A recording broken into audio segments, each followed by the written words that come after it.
तो प्रयागराज में दहशत फैलाने की साजिश और अतीक के वकील के घर के बाहर हमला किया। दरअसल देसी बम से कुछ लोगों ने यह हमला किया था। बम के हमले से मौके पर अफरा तफरी का माहौल देखने को मिला। हमले में किसी तरह का कोई नुकसान अब तक नहीं बताया जा रहा है। तो अतीक के वकील के घर पर यह हमला हुआ। इससे पहले कल अतीक अहमद के वकील की तरफ से ये भी कहा गया था कि अतीक अहमद कुछ चीजें मुझ तक भी नहीं पहुंचाना चाहते थे, क्योंकि उन्होंने ये कहा था कि अगर कोई चीज तुम्हें बता दी जाए तो वो तुम्हारे लिए हानिकारक साबित हो सकती है। लेकिन आप देखिए कि कैसे अतीक अहमद का जो केस वकील लड़ा कर रहा था, और ऐसे में अब उसी के घर के बाहर देसी बम से कुछ लोगों की तरफ से हमला किया गया है।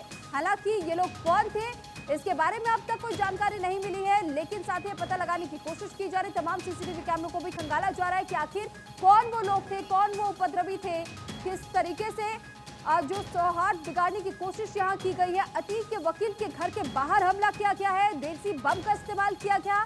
देसी बम से कुछ लोगों ने अतीक के वकील के घर के बाहर हमला किया।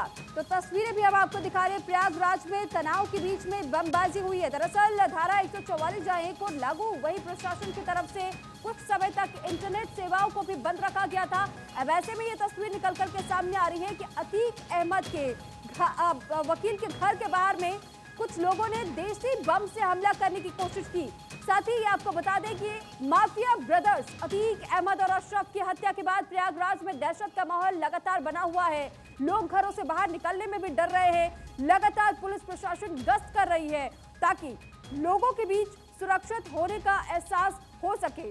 और लेकिन इस बीच किसी ने प्रयागराज के कटरा गोबर गली में देसी बम से हमला कर दिया। इसकी गूंज से मौके पर अफरा तफरी मच गई। और साथ ही खबर यह भी है कि अतीक अहमद के वकील विजय मिश्रा के घर पर बम से हमला किया गया, जिससे कि इलाके में दहशत का माहौल बना हुआ है।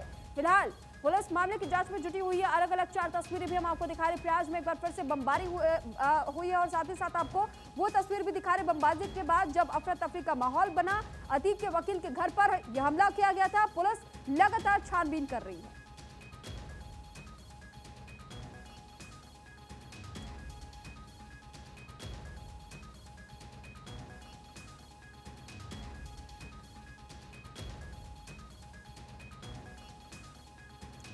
तो फिलहाल ये तस्वीरें हम आपको दिखा रहे हैं। दरअसल अलग अलग तस्वीरों के जरिए समझाने की कोशिश करें कि किस तरीके से जो अतीक अहमद का वकील था, वकील के घर के बाहर में बमबाजी की गई है। हालांकि सौहार्द को बिगाड़ने की कोशिश की गई है, लेकिन ये कौन लोग थे जो कि शांतिपूर्ण माहौल को खराब करने की कोशिश कर रहे हैं। तो प्रयागराज में तनाव के बीच बमबाजी हुई, और ऐसे में रहने दो, हटो हटो, इस प्रकार के कई गूंज भी सुनाई दी। साथ ही जिस तरीके से बम लिया गया, बम फेंका गया, रहने दीजिए, इस प्रकार की जो गूंज लगातार सुनाई देती रही है। और ऐसे में जो तस्वीरें भी सामने आई है, ये बेहद विचलित कर देने वाली तस्वीरें हैं कि आखिर किसने इस तरीके से अतीक के वकील के घर पर हमले को अंजाम दिया। अब उद्देश्य तो उसका जब पकड़ जाए तब वो बता सकता है उद्देश्य था, मगर मुझे ऐसी आशंका है कि मुझको आतंकित करने के लिए, डराने के लिए ये है बमबाजी। मैं जिससे कि अतीक अहमद का वर्तमान समय में जो आप लोगों के सामने है कि उनकी और उनके परिवार की और उनके साथियों की वकालत कर रहा हूँ। तो फिलहाल ये तस्वीरें हम आपको दिखा रहे हैं प्रयागराज में, जहां एक और प्रशासन की तरफ से लगातार ये कोशिश की जा रही है कि किसी भी तरीके से माहौल को ना बिगाड़ने दिया जाए, हिंसा ना हो सके। ऐसे में धारा 144 भी इसी के तहत में लागू की गई थी, ताकि लोगों के बीच में शांतिपूर्ण माहौल को कायम रखा जा सके, सौहार्द बिगड़ने ना दिया जाए। लेकिन ऐसे में देखिए कि किस तरीके से कुछ उपद्रवी लोग यहाँ पहुंचे और उसके बाद से देसी बम का इस्तेमाल करते हुए लोगों के बीच में दहशत फैलाने की कोशिश की। और इस बीच एक और बड़ी खबर आपको बताते हैं। अतीक के वकील के घर पर हमले का मामला सामने आया। प्रयागराज पुलिस ने बम से हमले की जांच के आदेश दिए। दरअसल 2 पक्षों के आपसी विवाद में बमबाजी हुई थी, और पुलिस की तरफ से ये बात कही गई, वकील के घर पर हमले की साजिश नहीं है।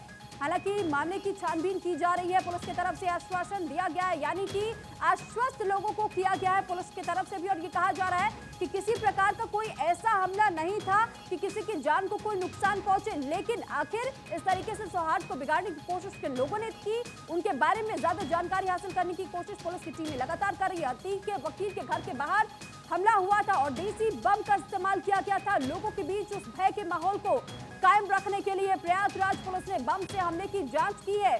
साथ ही दो पक्षों के आपसी विवाद में ये बमबाजी की गई थी। पुलिस की तरफ से इस बात की जानकारी दी गई है।